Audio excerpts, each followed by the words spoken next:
So for procedure, like I mentioned, which will be mostly what we're covering today, we'll start with GA procedure. So just like General Assembly, this applies to the majority of the committees that you will probably be attending at TMUN. This kind of covers how the format will run. So every committee will begin with a roll call. Essentially, all this is, if you've, and once again, before I start, if you've done a lot of MUN before, this may seem redundant, or you may be familiar with a lot of these concepts. But if you haven't, or you're relatively new, this may be important.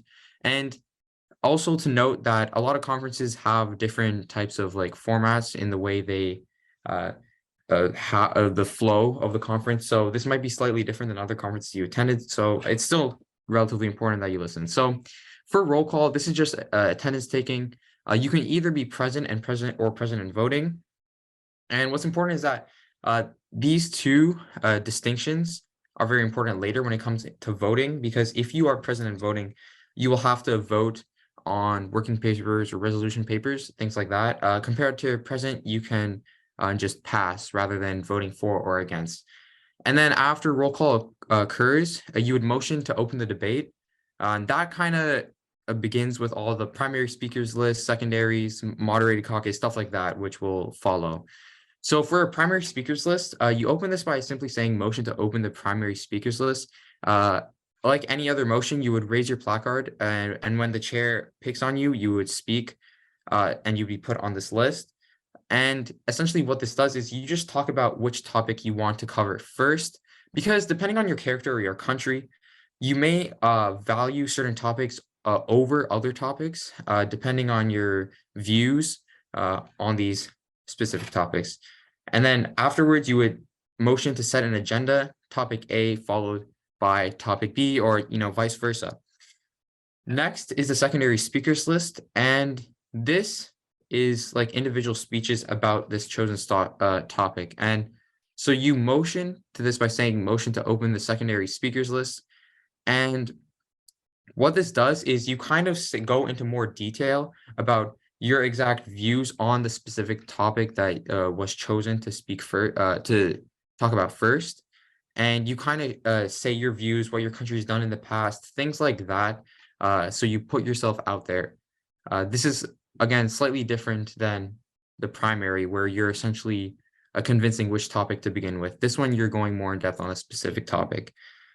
And then after the secondary speakers list has been like exhausted and everyone has gone down that list, after you've been chosen to be put on that list, you can motion for a moderated caucus. And we'll talk about this more on the second slide. But what you would have to do is you motion for some sort of length moderated caucus with a sort of number of speaking time.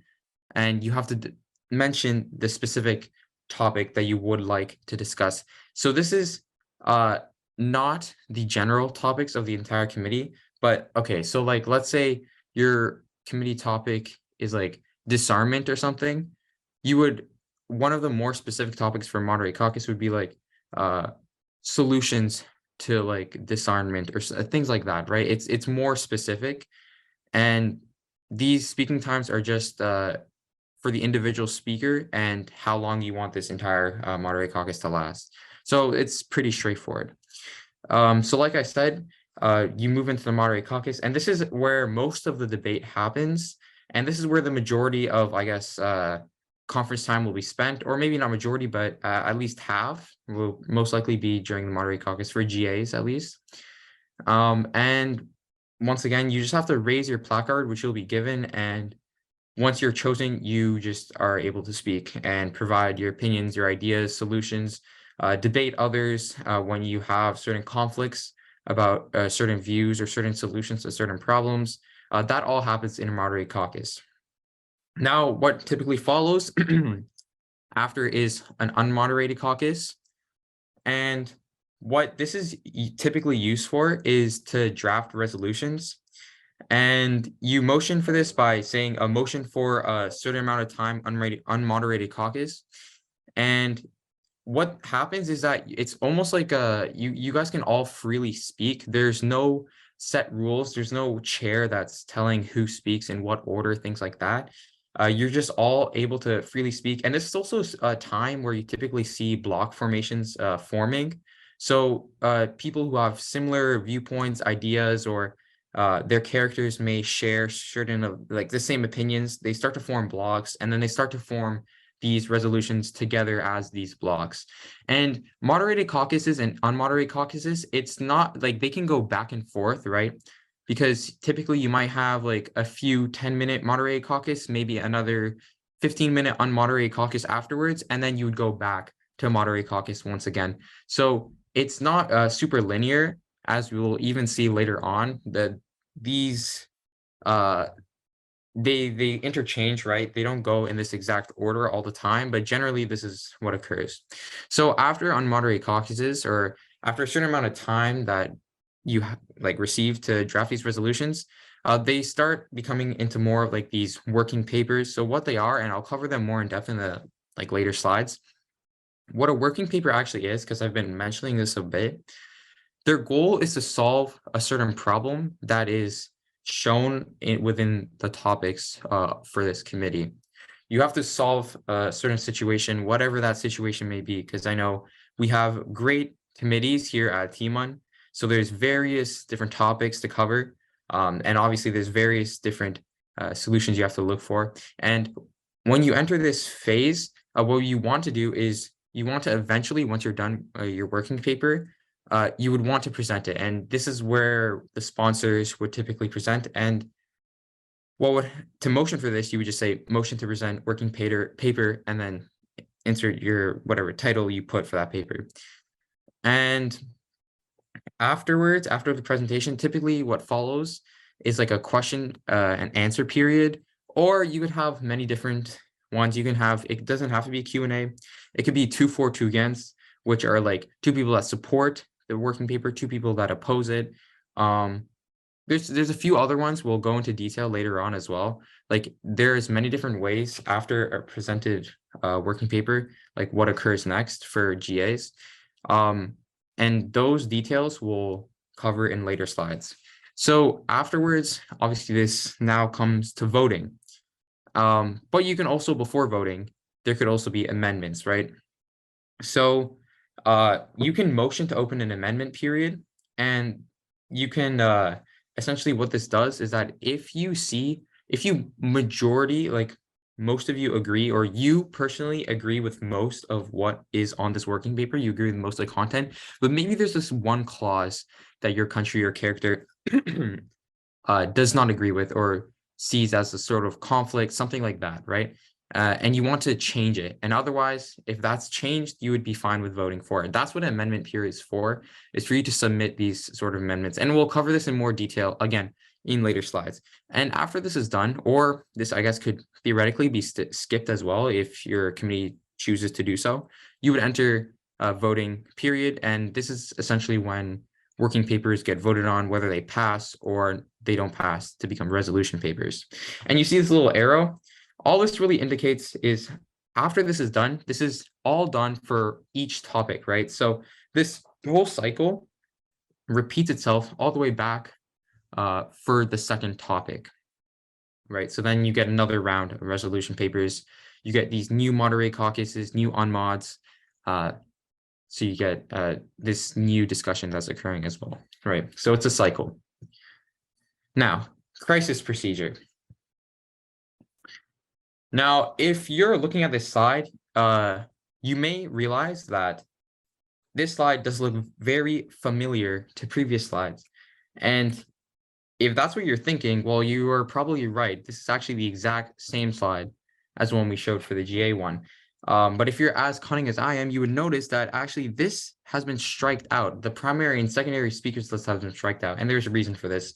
That's because here at Timon, and I'll add a lot of other conferences, if you're doing crisis, you typically don't cover speakers lists. And I guess the main reason for this is that it's a lot more fluid for crisis, right? You go in between topics very easily, and you may even do, I guess, almost like 2 topics at the same time. They change, they're not as strict as GAs. And I guess that's one of the benefits of crisis is it's much more fluid. It allows for a lot more freedoms, which is why you don't really have these speakers lists, because it would be very messy and very difficult to actually follow with these types of things, especially with stuff like crisis updates constantly occurring. I will not repeat exactly what roll call is and what will follow in the next slides because I've already talked about this. I'll just note any of the differences because they are largely, crisis and GA are largely follow same, like very similar procedure, right? So once again, we still have the same process. You still have mods, you still have unmods. But then once again, you don't exactly have this like working paper period. You have something that are called like public directives, and that is very, very similar to working papers. The main difference that you kind of see with working papers and public directives is that, well, there's a few differences, but I think for right now, what we're going to say is that one of the main differences is that the timeline, right? So we drew out kind of like a timeline here for you, but for crisis committees, you don't have to necessarily have a specific like public directives do not have to occur after like unmods or mods like working papers do. They can actually be drafted pretty much at any point in time. Typically in a GA committee, working papers are usually set aside to like the end of discussions, but public directives can be submitted at any time. It can be like at the beginning, middle, or end of the committee. It doesn't really matter. And then that also is the same principle when we talk about private directives. They can also be sent at any time to the crisis staff to review. So, and then once again, I'll talk about what exactly a private directive is in one of the following slides. But yeah, for now, you can kind of think of public directives as they're usually typically more like shortened working papers, but you can just send it at any time. That's really it. And then once again, you could see the rest is the same. So for private directives, like I mentioned, this solely applies to crisis committees. And what the goal of a private directive is to further the goals of the character and their interests, right? So a lot of times, compared to public directives, which further the goal of the committee as a whole, private directives allow for the interest of this character, right? Because a lot of times, certain characters might have certain goals in their own right that differ from the goal of the committee. So maybe you have a committee where you're dealing with some sort of authoritarian government, and maybe your whole committee as a whole would largely want to promote a more of a democracy or something in some country. But then there's some other little small group that, I don't know, maybe your character wants to support, right? Maybe your character wants to support this other group that may have conflicting interests with actually, I guess, promoting this democracy. I don't know. I'm just thinking on the fly right here. But what the private directors are used for is to just push your character further in the committee, right? And so you can send these directives to the crisis staff via the page, and this can be, like I said, done at any time. And they can also be written either solo or joint or as a committee, right? If you just do it on your own, well, that's essentially what solo is. It's pretty straightforward. Joint is when you have multiple delegates that collaborate on one directive.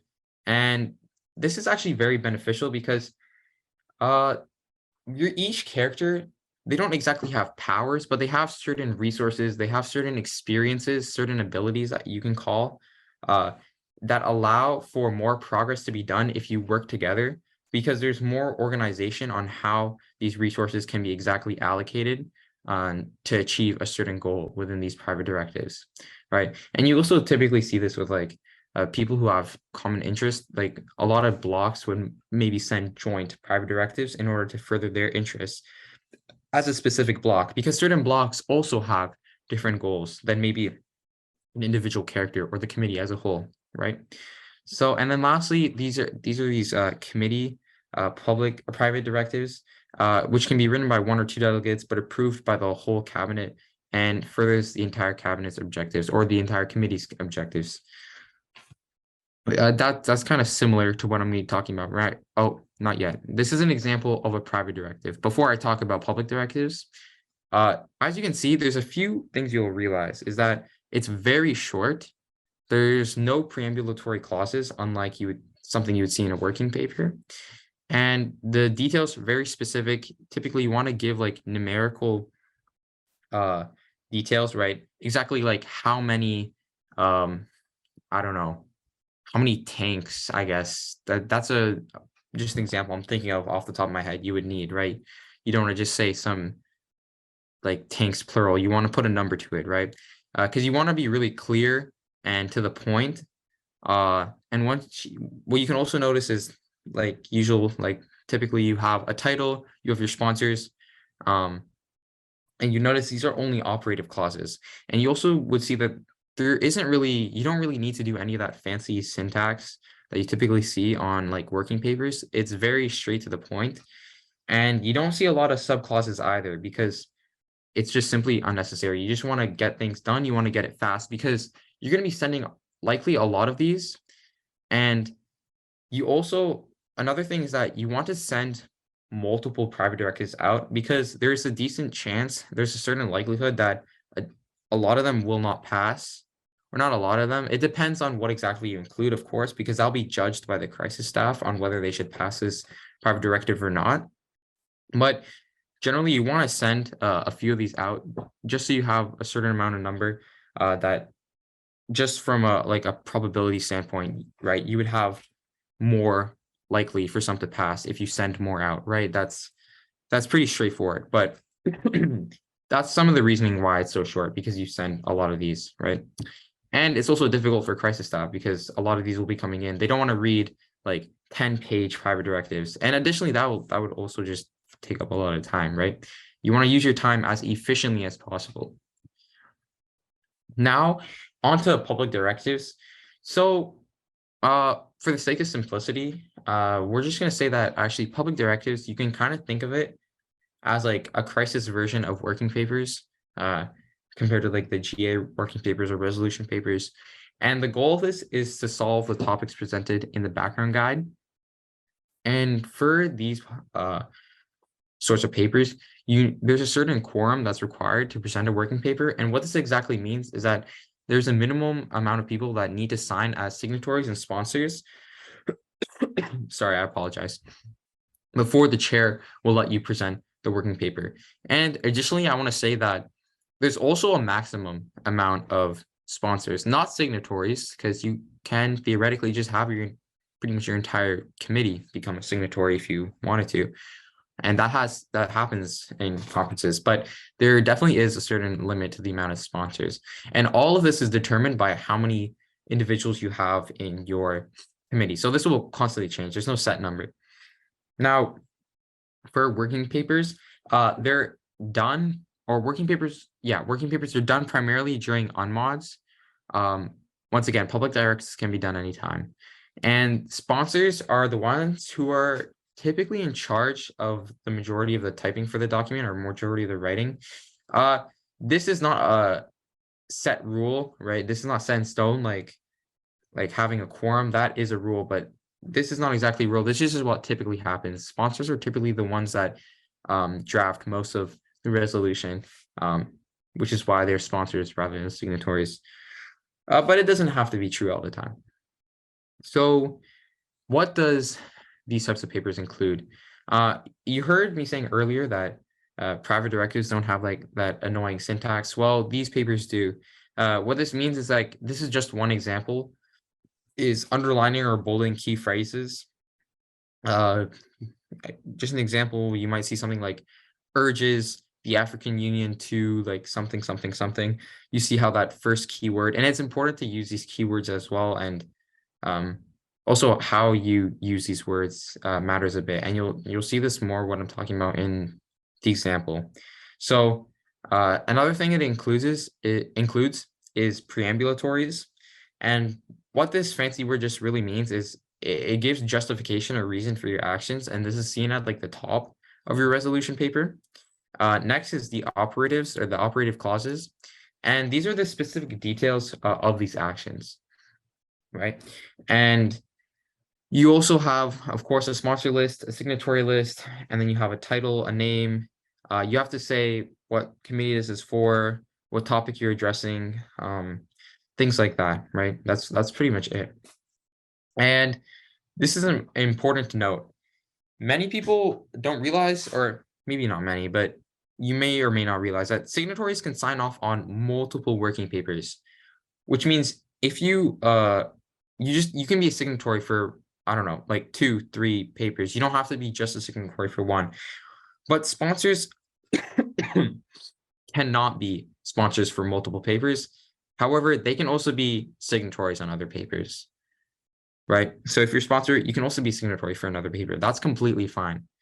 And that's because you can have actually multiple papers that pass in one committee.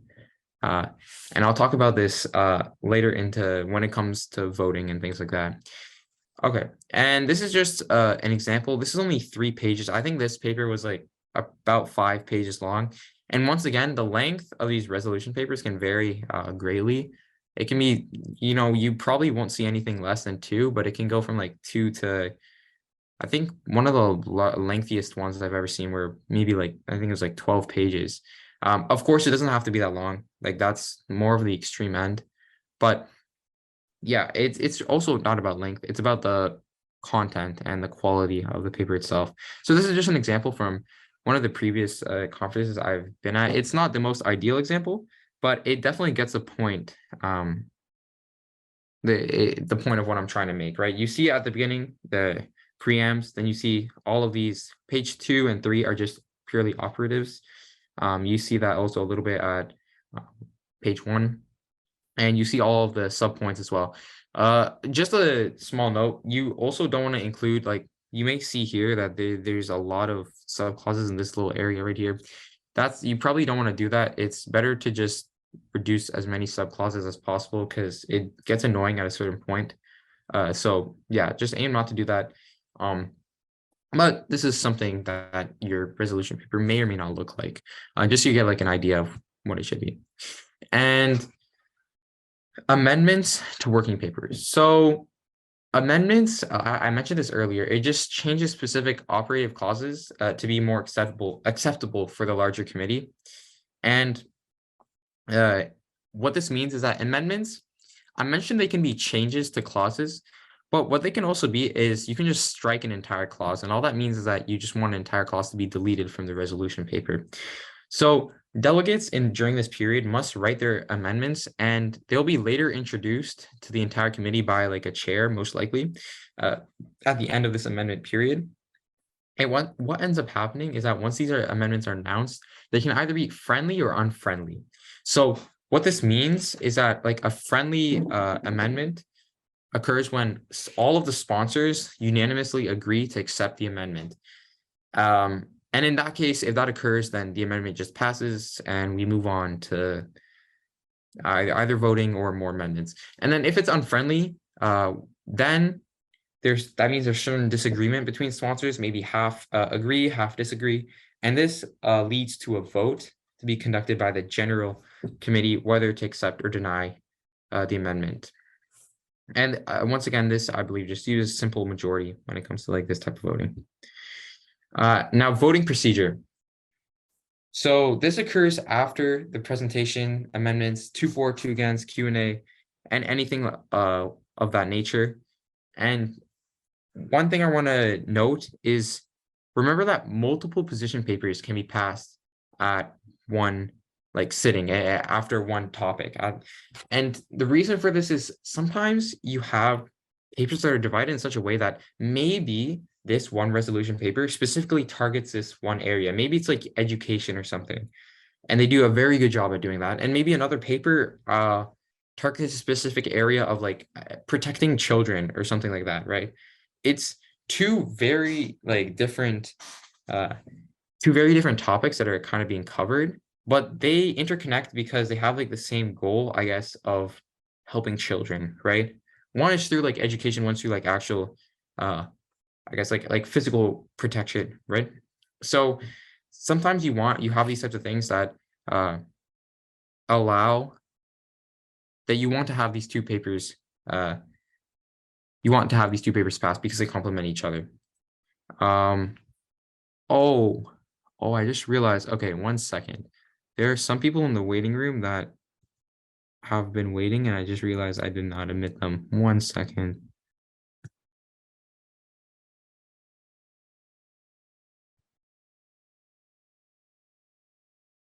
Okay, I apologize for whoever I just admitted right now. I just noticed that there are people still in the waiting room. Yeah, I apologize. So back onto voting procedure. Simply what you do to motion to this, and I think I mentioned this earlier, you motion to vote on a working paper and then you just say its name, and this is used for pretty much all these resolutions. And then you motion again to enter voting procedure. One thing, there's different ways you can enter voting procedure for these sort of resolutions. And one of the ways, for example, you can just vote on it as a whole, or you can vote clause by clause. Uh, Typically, you don't want to do this though, because clause by clause can be really annoying because it just takes up a lot of time. But that's just something to mention. Yeah, probably try not to do that because it would just take a lot of time. Once again, I'll stress this because there is usually someone who forgets this one like little caveat, one little rule. People who said present and voting at roll call, they must vote, right? They cannot abstain. People who only said present are allowed to abstain, but those who said present and voting must vote. And this is the only time where this differentiation actually matters, because if it's just like voting on moderated caucus, whether to talk about this topic or not, because in a committee, and I'm not sure if I mentioned this earlier, but you can have multiple people ask for moderated caucus, but each one can be talking about a different like subtopic, right? So anyone can vote on that one. And I guess you could also abstain if you want. But for this one, this is where it actually matters. You must vote if you said president voting. And voting on these resolution papers, I think for at least our conferences, we'll just use a simple majority in order to pass. We won't have any super majority because that could like lead to not a lot of papers passing. So yeah, simple majority, by the way, is just like 51% or just over half of the committee agreeing to pass. Oh, whoops. Okay, I think this is one of the last slides. Oh, one thing I would like to mention before I actually finish is that you can actually send messages. Oh, I just realized I'm also just seeing this right now. You can ask questions in the chat thing. If you have any questions, I'll answer them all on the last slide. I just realized there's some of them piling up, and I'll try and read them like one by one or whatever. But yeah, so I'm not ignoring your questions. I'm just saving it for the end because it'll just be easier that way. But if you have any questions, yeah, just message me and I'll be able to answer at the end. So lastly, oh, wait, there's more people in the waiting room. Okay, that should be fine. Yeah, so this is the last slide, right? And what this talks about is, well, if you've done MUN before, you probably already know what I'm going to say. But if you haven't, these are just the points and yields. So there's a bunch of different ones, and a lot of them you probably won't use. These are the main ones that regard regard or will most likely be used in this committee, right? So point of order, what this is used for is if you see that there's some sort of error that the dais has done. So if a chair, co-chair, right, if they accidentally, maybe you were supposed to speak and then they let someone else speak in the wrong order, or they let something pass that did not have like majority or something like that, right?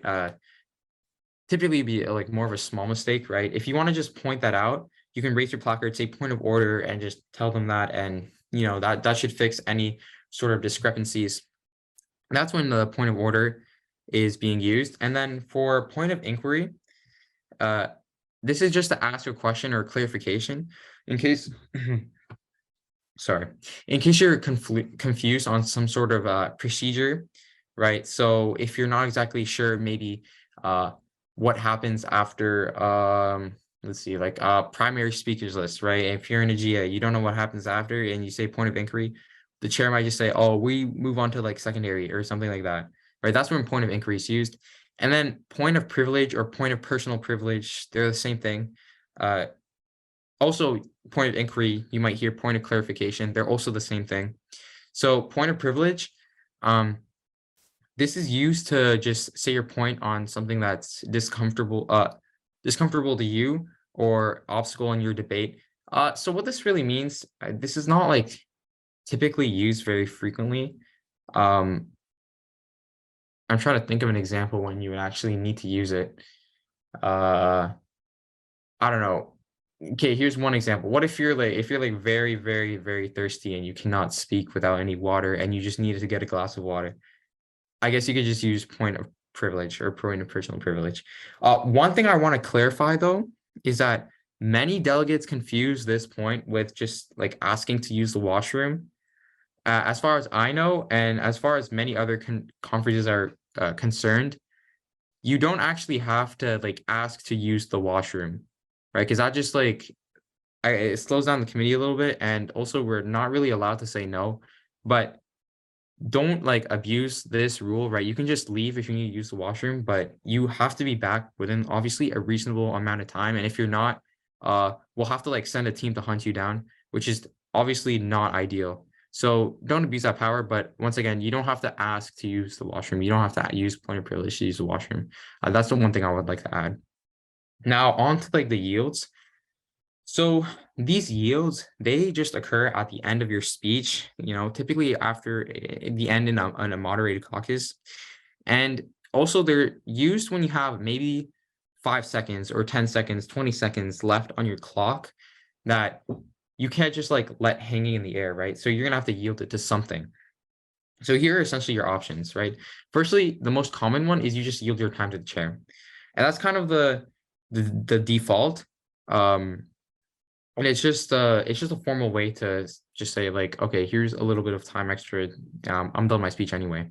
And another option you can do is you can yield your time to actually questions. And this is kind of like an underrated yield because it can actually introduce a lot of good discussion. So what happens is that if you yield to questions, another delegate can just raise a placard, ask you a question, and you can just answer it. Obviously, within the time you yielded. A lot of times, it's not a lot of time. Yeah, that sounded a bit odd, but what I'm saying is that if you only have 30 seconds left, you can only maybe get one question through, which I guess is why sometimes you may or may not like typically hear this one. And lastly is yield to another delegate. So this is exactly what it sounds like. You just pass your time onto another delegate, probably another delegate in your block, or maybe it's actually another delegate that has very conflicting views and you just want to hear them speak. Um, it's almost kind of like a power move sometimes. So definitely another one of those underrated yields that you can use. This is essentially it though. These are all your points, your yields. This is kind of like your arsenal of what you can use, right? And I think that brings it to an end right now. So anyone who's came late, by the way, I'm not sure if these slides or this video will be pointed later, but we went through a bunch of things in case you missed it, because I know there was a bunch of people that came late. This is just procedures, right? That's what we went through first for crisis, for GA, private directives, public directives, resolution papers, amendments, voting, things like that. So if you came late, potentially there's a way to, I guess, see this. I'm not exactly sure. That's probably something for like to ask our Undersecretary General potentially. But yeah, I think this is the end of the presentation right now.